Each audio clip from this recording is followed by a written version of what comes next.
उसी यीशु में आप सबकी सलामती हो। खुदा उनका शुक्र हो आज के इस खूबसूरत वक्त के लिए, इस दिन के लिए जो खुदा ने हमें बख्शा। सो आइए अजीज़ो, अपनी आंखों को बंद करें, अपने सरों को खुदावन के हुजूर झुकाएं और आज खुदा से कलाम मांगे। खुदावन क्या आज हमसे कहना चाहता है। खुदावन आसमानी बाप, तू जो नहायत बुजुर्ग और बेहद सताइश के लायक खुदा है, नहायत वफादार है और मेहरबान है।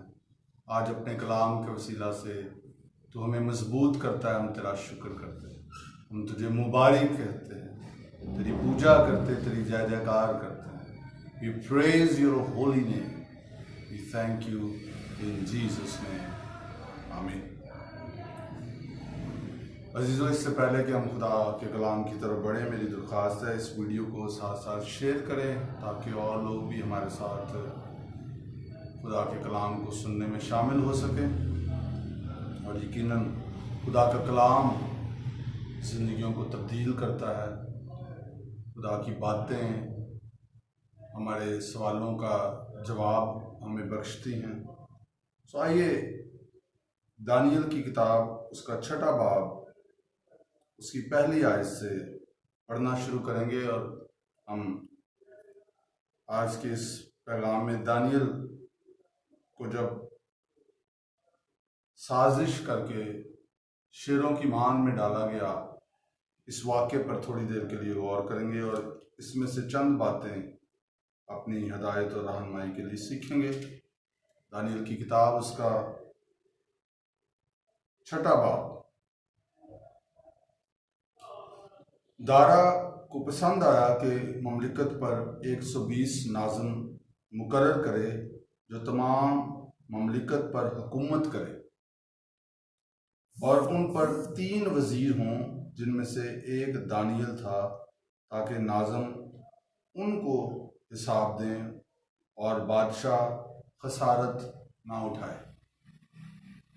और चूंकि दानियल में फाजल रूह थी, इसलिए वो उन वज़ीरों और नाज़िमों पर सबकत ले गया और बादशाह ने चाहा कि उसे तमाम मुल्क पर मुख्तार ठहराए। तब उन वज़ीरों और नाज़िमों ने चाहा कि मुल्कदारी में दानियल पर कसूर साबित करें, लेकिन वो कोई मौका या कसूर ना पा सके, क्योंकि वो दयानतदार था और उसमें कोई ख़ता या तकसीर ना थी। तब उन्होंने कहा कि हम इस दानियल को उसके खुदा की शरीयत के सिवा किसी और बात में कसूरवार ना पाएंगे। बस ये वज़ीर और नाज़िम बादशाह के हुजूर जमा हुए और उससे यूं कहने लगे कि ए दारा बादशाह, अब तक जीता रहे। ममलिकत के तमाम वज़ीरों और हाकिमों और नाज़िमों और मशीरों और सरदारों ने बाहम मशवरत की है कि एक खुसरवाना आइन मुकर्रर करें और एक इम्तनाई फरमान जारी करें, ताकि ए बादशाह 30 रोज़ तक जो कोई तेरे सिवा किसी और माबूद या आदमी से कोई दरख्वास्त करे, शेरों की मान में डाल दिया जाए। अब ए बादशाह, इस फरमान को कायम कर और नविश्ता पर दस्तखत कर, ताकि तब्दील ना हो, जैसे मादियों और फारसियों के आइन जो तब्दील नहीं होते। बस दारा बादशाह ने उस नविश्ता और फरमान पर दस्तखत कर दिए। और जब दानियल ने मालूम किया कि उस नविश्ता पर दस्तखत हो गए, तो अपने घर में आया और उसकी कोठरी का दरीचा यरूशलेम की तरफ खुला था। वो दिन में 3 मरतबा हस्बे मामूल घुटने टेक कर खुदा के हुजूर दुआ और उसकी शुक्रगुजारी करता रहा। खुदावंद इस कलाम के वसीला से हम सबको बरकत बख्शे, आमीन। सो अजीजों, यहाँ पर हम देखते हैं कि दानियल को बादशाह सरफराज करना चाहता है। वो चाहता कि वो उसे सरफराज करे, लेकिन जो उसके साथ लोग हैं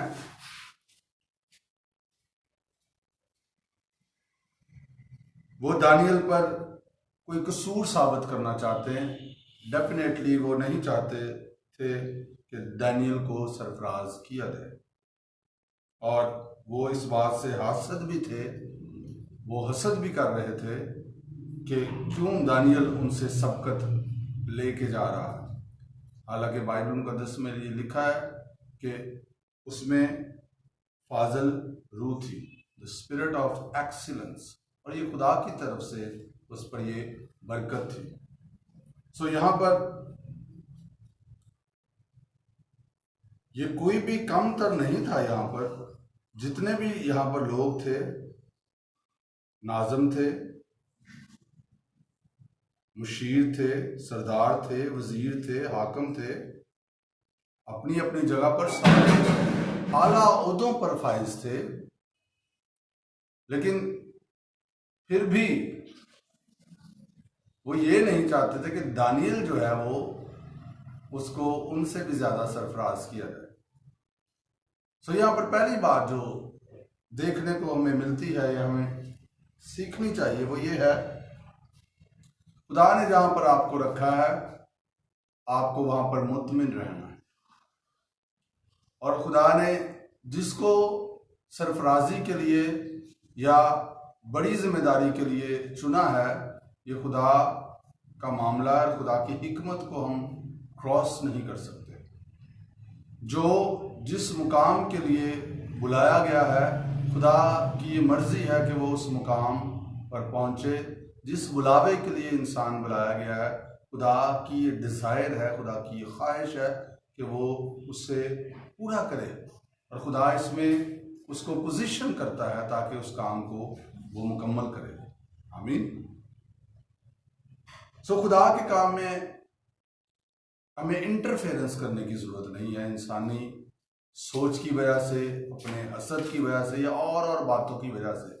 जब खुदा आपको सरफराज कर रहा है या खुदा जब किसी को सरफराज कर रहा है, who we are, who you are to stop him और हर, हम कौन है या आप कौन है कि हम उसे रोकें, बल्कि हमें उसके साथ खड़े हो जाने की जरूरत है ताकि खुदा का काम कंप्लीट हो, ताकि खुदा का जलाल जाहिर हो, ताकि उसकी किंगडम कायम हो।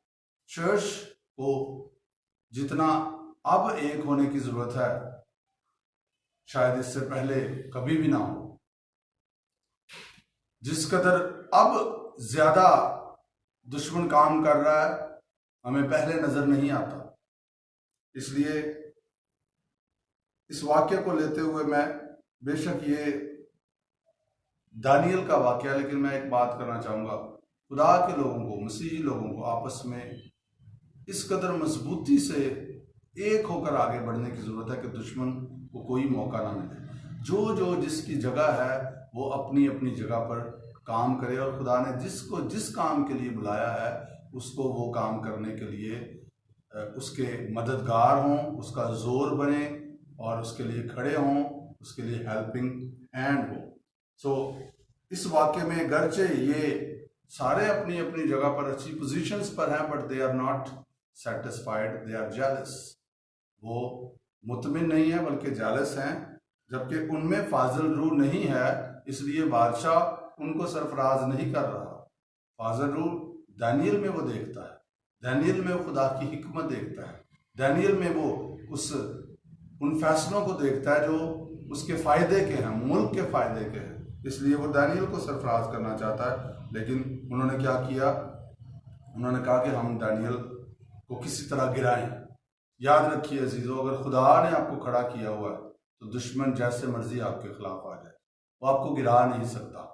हाँ, आपको अपना ट्रैक नहीं छोड़ना, आपको रूहानी जंगें जिस्मानी आलम में नहीं लड़नी, आपको रूहानी जंगें रूहानी आलम में लड़नी है। और डैनियल ने यहाँ पर कोई ऐसी जंग उन लोगों के साथ नहीं छेड़ी, हालांकि वो बादशाह के करीब था, बादशाह का मंजूर नज़र था, और अगर हम ध्यान से पढ़ें तो उसको इस बात का इल्म हो रहा था कि ये लोग मेरे अगेंस्ट आ रहे हैं। डैनियल कोई डम नहीं था, कि उसको पता नहीं था कि ये लोग मेरे खिलाफ मंसूबा बना रहे हैं और ये क्या करना चाह रहे हैं। और इवन वो बादशाह के पास भी नहीं गया कि बादशाह ये प्लानिंग हो रही है तो तू मेरी मदद कर। नो, जा भी सकता था लेकिन उसको अपने खुदा पर ट्रस्ट था, भरोसा था और उसकी नजरें खुदा उन पर लगी। तो पहली बात यहाँ पर, अगली बात जो देखेंगे, उन्होंने कोशिश की कि डैनियल में कोई कसूर साबित करे। कैसी ऑसम बात हमें नजर आती है कि वो उसमें कोई कसूर ढूंढ ही नहीं सके। हालांकि मुखालफों में कसूर ढूंढना बड़ा आसान हो जाता है, कोई ना कोई बना लेते हैं लोग, लेकिन डैनियल के मुखालफीन डैनियल में कोई कसूर नहीं ढूंढ सके। ये नए अहदनामे के मसीही की तस्वीर हमें यहां पर नजर आती है। याद रखिए, मसीही जिंदगी ये नहीं कि मुझे ये मिल जाए, मुझे वो मुझे बरकत मिल जाए, ये मिल जाए, वो मिल जाए, सारा कुछ मिलता है, लेकिन हकीकतन मसीही जिंदगी है कि हम एक ट्रांसफॉर्म्ड, एक तब्दील शुदा शख्स हों जिसमें मसीह का नूर चमके, जिसमें से लोग यीशु मसीह को देखें। ये मकसद है। यीशु मसीह ने इसीलिए जान दी कि हम जो अपना मुकाम खो चुके थे, जो शबी खो चुके थे, जो लाइकनेस खो चुके थे, वो बहाल हो जाए और चर्च जमीन पर फिर खुदा जैसा दिखे। आओ हम इंसान को अपनी सूरत और अपनी शबी की मानद बनाएं। सो दानियल यहाँ पर इस तस्वीर को पेश कर रहा है, डैनियल का करैक्टर, कि यहाँ पर उसके मुखालफीन उसमें कोई कसूर नहीं ढूंढ सके, क्योंकि लिखा वो दयानतदार था। Praise the Lord. दयानतदारी एक बड़ी खूबसूरत पावरफुल चीज़ है। वो दयानतदार था, उसमें कोई उन्होंने कसूर वो तलाश नहीं कर सके। और फाइनली उन्होंने क्या किया, उन्होंने कहा कि खुदा की शरीयत के सिवा किसी और बात में वो कसूरवार उसे नहीं पाएंगे। सो उन्होंने फिर एक प्लान बनाया और बादशाह के पास लेके गए कि 30 दिन तक तेरे सिवा अगर कोई और किसी माबूद को के सामने दुआ करे तो उसे शेरों की मान में डाला जाए। उन्होंने बादशाह को प्रवोक कर दिया। बादशाह ने नहीं इस बात पे सोचा, बादशाह ने इस बात पे गौर नहीं किया। उसे ये बहुत अच्छा लगा कि अच्छा 30 दिन तक पूरी मुमलिकत, मैं इतना बड़ा बादशाह, सिर्फ मेरे सामने दुआ करे, ये तो बड़ी अच्छी बात है, बिकॉज मैं इतना बड़ा बादशाह हूं। सो उसकी तवज्जो जो है वो अपनी ज़ात पर मरकूज रही और वो बिल्कुल नहीं जान सका कि क्या उसके साथ होने जा रहा है। ये अफकोर्स उसके अंदर ये प्रॉब्लम थी और वो इस प्रॉब्लम का शिकार हो गया। और बादशाह के इर्द गिर्द के लोग ये जानते थे कि किस तरह बादशाह को इस हुक्म के लिए कायल करना है। उन्होंने बात ही वो की, हमें यहाँ पर बहुत ज़्यादा बहस नज़र नहीं आती। उन्होंने आगे कहा कि ऐसा हुक्म जारी कर दे और इस पे दस्तखत कर दे। और बादशाह ने कोई, हमें यहाँ पर नजर नहीं आता कोई बात की हो कि क्यों ये जरूरी है, क्योंकि उसे ये अच्छा लगा। इस बात के ताल्लुक से हमें बड़ा केयरफुल होने की जरूरत है। सेटन हमारे खिलाफ इस तरह भी आ सकता है, कुछ ऐसी चीजें लेके हमारे खिलाफ आ सकता है कि हम बिल्कुल जो है वो फैसले बड़े बड़े बगैर सोचे समझे कर दें। जहां पर हमें ये नजर आ रहा है यहाँ पर मेरी बड़ाई हो रही है, यहाँ पर मेरी ऑनर हो रही है, लेकिन उसके पीछे सेटन के बुरे मंसूबे हो सकते हैं। सो बी वेरी केयरफुल। और यहाँ पर तो वो खुदा की जगह उसे दे रहे थे और बजाय कि वो इससे पीछे हटता, उसने खुदा की जगह ले ली। और जब आप खुदा की जगह लेंगे तो फिर प्रॉब्लम्स होंगे। और फाइनली क्या हुआ, लिखा है, देखिए जरा ये वर्स यहां पर लिखा है, और जब दानियल ने मालूम किया कि उस नविश्ता पर दस्तखत हो गए तो अपने घर में आया और उसकी कोठरी का दरीचा यरूशलेम की तरफ खुला था। वो दिन में 3 मरतबा हस्बे मामूल घुटने टेक कर खुदा के हुजूर दुआ और उसकी शुक्रगुजारी करता रहा। इस फैसले ने कि शेरों की मांद में डाल दिया जाएगा, डैनियल को इससे कोई फर्क नहीं पड़ा। अजीजों, जब हालात हमारे खिलाफ आते हैं तो हम क्या रिएक्ट करते हैं, वो बड़ा इंपॉर्टेंट होता है। वो हमारे रिएक्शंस बताते हैं कि हम कहां पर हैं। हमारा रद्द अमल हमेशा ये बताता है कि हमारी रूहानी बसारत कितनी है, हम रूहानी तौर पर क्या समझ रखते हैं, हम किस मुकाम पर हैं। हमारे रिएक्शंस बताते हैं, और हालात के सामने हमें रिएक्शन करने की जरूरत नहीं है। हालात के सामने हमें रद्द अमल करने की जरूरत नहीं है, बल्कि हालात को जवाब देने की हमें जरूरत है। और दानियल ने रद्द अमल नहीं किया, बल्कि रिस्पॉन्ड किया। क्या रिस्पॉन्ड किया? वो दुआ और शुक्रगुजारी करता रहा। वो अच्छा काम, वो खुदा की इबादत करना, वो खुदा की कुर्बत में रहना उसने तर्क नहीं किया। और यहाँ पर मैं बड़ी इंपॉर्टेंट बात करना चाहता हूँ।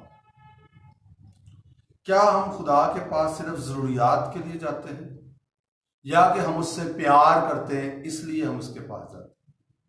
अजीजों, अगर हमने खुदा को सिर्फ अपनी ज़रूरियात पूरी करने का जरिया बनाया हुआ है तो फिर हम शेकी ज़िंदगी गुजार रहे हैं। लेकिन अगर हम उससे प्यार करते हैं तो किसी भी तरह के हालात हमें उससे जुदा नहीं करने पाएंगे।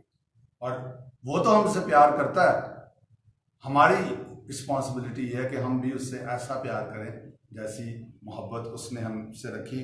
और दानियल में हमें ये नज़र आ रहा है। वो रूटीन में बावजूद मौत के हुक्मनामे पर दस्तखत हो गए थे, बावजूद इसके वो खुदा से पीछे नहीं हटा। उसने खुदा का इनकार नहीं किया, उसने दुआ करना, शुक्रगुजारी करना बंद नहीं की। उसने ये सारा मैटर खुदावंद के हाथ में दे दिया। और ये बेहतरीन बात है कि अगर कोई भी मैटर, अगर कोई भी सूरत हाल उसका जब हम सामना करते हैं जो हमारी इंसानी दस्तरस से बाहर है, जो हम खुद से उस पर काबू नहीं पा सकते, हमें उसे खुदा के हाथ में देना, बजाय कि हम परेशान होकर बैठ जाएं। दानियल परेशान होकर बैठ सकता था, दानियल इधर उधर भाग सकता था, लेकिन वो उधर ही गया जहां उसे जाना चाहिए था। और ये विजडम हमारे पास है क्योंकि मसीह की अकल है हमारे अंदर, मसीह का मिजाज हमारे अंदर। सो दानियल ने दुरुस्त फैसला किया और वो खुदा की हजूरी में दुआ करता और उसकी शुक्रगुजारी करता रहा। और चूंकि ये प्लान था, वो फौरन पहुंच गए बादशाह के पास। उन्होंने कहा कि दानियल तो तेरी कोई ना उसे तेरी परवाह है, ना उसको हुक्मनामे की परवाह है। और लिखा बादशाह इससे बहुत रंजीदा हुआ। फिर उसे पता चला कि ये क्या उसने कर दिया। और लिखा वो सूरज डूबने तक उसे छुड़ाने की कोशिश करता रहा। बादशाह था, लेकिन उसने जब ये फैसला कर लिया तो फिर उस फैसले को वो खुद भी टाल ना सका। तो ज़िंदगी में अजीज़ों कुछ ऐसे फैसले होते हैं जो अगर हम कर लें तो फिर बड़ी मुश्किल होती है। So be very careful about your decisions. यहाँ पर हम ये बात देखते हैं। सो फाइनली चूंकि हुक्मनामा था, दानियल को जो है वो शेरों की मान में डाल दिया गया। और बादशाह के मुंह से निकल रहा है कि तेरा खुदा जिसकी तू हमेशा इबादत करता है तुझे छुड़ाएगा। और लिखा एक पत्थर लाकर उसे मान के मुंह पर रख दिया गया और बादशाह ने अपनी और अपने अमीरों की मोहर उस पर कर दी ताकि वो बात जो दानियल के हक में ठहराई गई थी तब्दील ना हो। सो मोहरें लग गई, शेरों की मान में डाल दिया गया, पत्थर लगा दिया गया, सेम लाइक जीसस, मोहरें लगाई गई, पत्थर रख दिया गया, but he rose from the dead. तो यहाँ पर हमें यीशु मसीह की भी पिक्चर नजर आती है। सो दानियल को शेरों की मान में डाल दिया गया और बादशाह ने लिखा है फाका किया और मौसीकी के साज उसके सामने ना लाए गए। उसकी नींद जाती रही सारी रात। और लिखा वो सुबह सवेरे उठा और जल्दी से शेरों की मान की तरफ चला। और जब मान पर पहुंचा तो गमनाक आवाज से दानियल को पुकारा। बादशाह ने दानियल को खिताब करके कहा है, दानियल जिंदा खुदा के बंदे, क्या तेरा खुदा जिसकी तू हमेशा इबादत करता है कादर हुआ कि तुझे शेरों से छुड़ा ले। सो देखिए अजीजों, यहाँ पर बादशाह के जो रिस्पॉन्सेज हैं, यहाँ पर बादशाह जैसे मूव कर रहा है उसे पूरे तौर पर यह समझ आ रही है कि वो कोई नावाकिफ शख्स नहीं था। डैनियल के जरिए से या जैसे भी उसे खुदा का पता था, क्योंकि वो मौजज़ा एक्सपेक्ट कर रहा था, तो भी वो खुदा की जगह पर खड़ा होने से बाज नहीं आया। ये नहीं कि उसको पता नहीं था, ये न्यू कि कौन है खुदा, और वो एक्सपेक्ट कर रहा कि डैनियल को खुदा बचाएगा। उसको पता खुदा कितना बड़ा है, ही न्यू अबाउट हिम। लेकिन फिर भी जानते बूझते हुए भी उससे ये गलती हुई या उसने की, तो भी जब वो इसके लिए गमनाक हुआ, ऑफ कोर्स में भी उसने खुदा के हुजूर माफी भी मांगी हो, यहां पर लिखा नहीं है। लेकिन डैनियल चूंकि खुद खुदा के साथ चलता रहा, इसलिए खुदा ने डैनियल को बचा लिया। क्या लिखा है? तब डैनियल ने बादशाह से कहा, बादशाह अब तक जीता रहा, मेरे खुदा ने अपने फरिश्ता को भेजा और शेरों के मुंह बंद कर दिए, प्रेज द लॉर्ड, और उन्होंने मुझे जरर नहीं पहुंचाया, क्योंकि मैं उसके हुजूर बेगुनाह साबित हुआ। अजीजों, जिंदगी में जो मर्जी हो जाए, हमें एक बात ज़हन में रखनी है, हमने खुदा के खिलाफ नहीं आना। हमने हालात की वजह से खुदा के कलाम के खिलाफ नहीं हो जाना। वक्त नहीं टाल लेना कि चलो गुनाह कर लेते हैं, वक्त टाल जाए, बाद में माफ़ी मांग लेंगे। डैनियल ने खुदा की ऑनर की, खुदा ने उसकी ऑनर की। लिखा उसने पहली बात जो की यहाँ पर, उसने कहा खुदा ने अपना फरिश्ता भेजकर मुझे बचाया, क्योंकि मैं उसके हुजूर बेगुनाह साबित हुआ, और तेरे हुजूर भी है बादशाह, मैंने खता नहीं की। ये इसमें बहुत डीप बात है। अभी वक्त नहीं है कि हम इस जुमले पे जो है वो गौर करें कि वो बड़ी दलेरी से कह रहा है, बादशाह मैंने तेरे हुजूर भी खिताब नहीं की। बस बादशाह नहायत शादमान हुआ और हुक्म दिया कि दानियल को उस मान से निकालें। बस दानियल उस मान से निकाला गया, और मालूम हुआ कि उसे कुछ जरर नहीं पहुंचा, क्योंकि उसने अपने खुदा पर तवक्कल किया था। Praise the Lord. जब उसने खुदा पे भरोसा किया, और ये मेजर ओल्ड टेस्टामेंट में हम वाकया देखते हैं कि खुदा ने उसे शेरों की मान से बचा लिया, शेरों से बचा लिया, और बादशाह ने हुक्म दिया और वो उन शख्सों को जिन्होंने दानियल की शिकायत की थी लाए, और उनके बच्चों और बीवियों समेत उनको शेरों की मान में डाल दिया, और शेर उन पर गालिब आए, और इससे पेशतर के मांद की तह तक पहुंचे शेरों ने उनकी सब हड्डियां तोड़ डाली। उन्होंने जो खुद उनके पास था उस पर कनात नहीं की, बल्कि खुदा के बंदे के खिलाफ साजिश करके उसे फंसाने की कोशिश की, उसे गिराने की कोशिश की। तो क्या हुआ? जब वो उस मुकाम पर जो खुदा ने उनको दिया था उससे मुतमिन नहीं थे, उसके लिए शुक्रगुजार नहीं थे, और वो हासिल करना चाहते थे जो उनका था ही नहीं। वो डैनियल से बिलोंग करता था।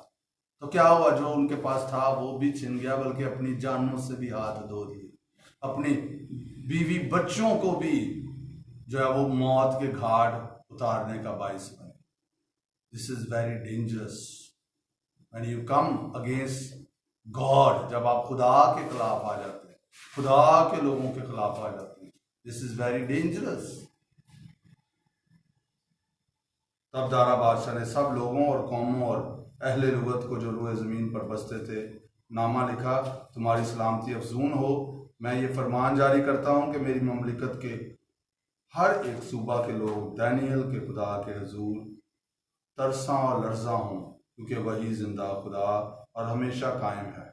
इससे पहले ये कहा गया था 30 दिन तक और किसी माबूद के सामने दुआ नहीं करनी, लेकिन खुदा ने फिर अपने आप को साबित किया यहाँ पर, और दानियल वो शख्स था जिसके वसीला से खुदा को मौका मिला कि खुदा इस ममलिकत में अपने आप को साबित करे। अजीज़ों, अगर बड़ी आजमाइश है तो मुआवजा भी बड़ा है। और लिखा, और उसकी सल्तनत लाजवाल है, उसकी ममलिकत अब तक रहेगी। वही छुड़ाता और बचाता है, और आसमान और ज़मीन में वही निशान और अजायब दिखाता है। उसी ने दानियल को शेरों के पंजों से छुड़ाया है। बस ये दानियल दारा की सल्तनत और कुरस फारसी की सल्तनत में कामयाब रहा।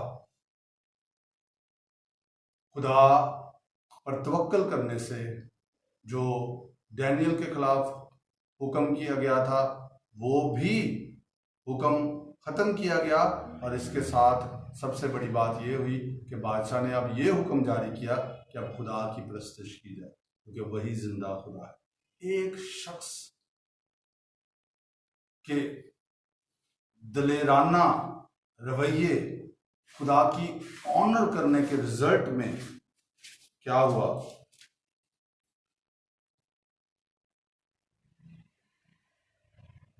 एक बड़ी ममलिकत में जहां पर 120 नाज़म मुकर्रर किए गए थे, 3 वजीर थे, एक बड़ी ममलिकत में खुदा के नाम को जलाल मिला।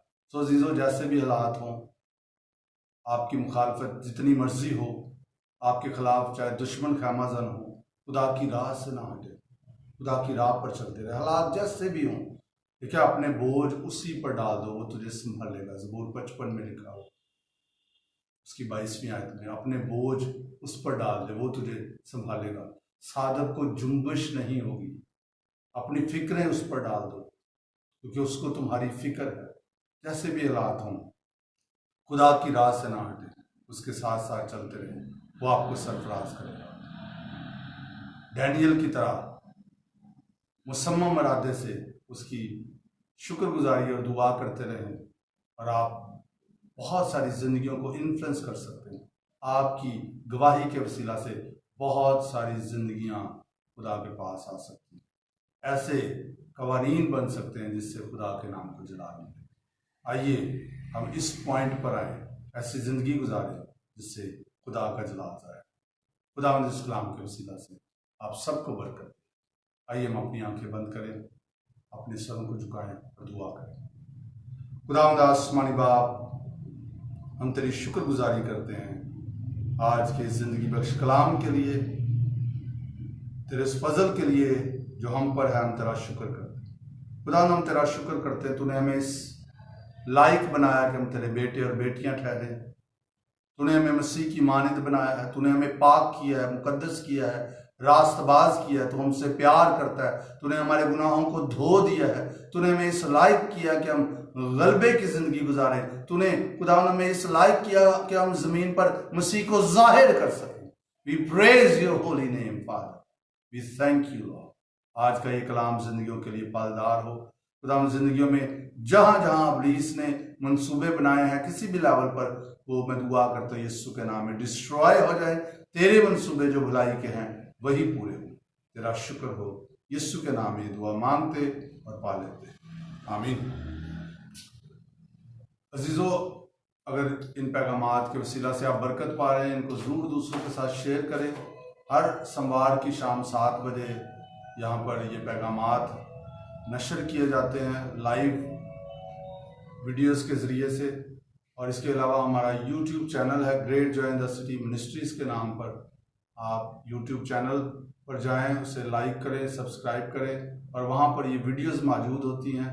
आप वहाँ पर जाएं, कलाम को सीखें, दूसरों के साथ शेयर करें। खुदा आपको बरकत दे, आमीन।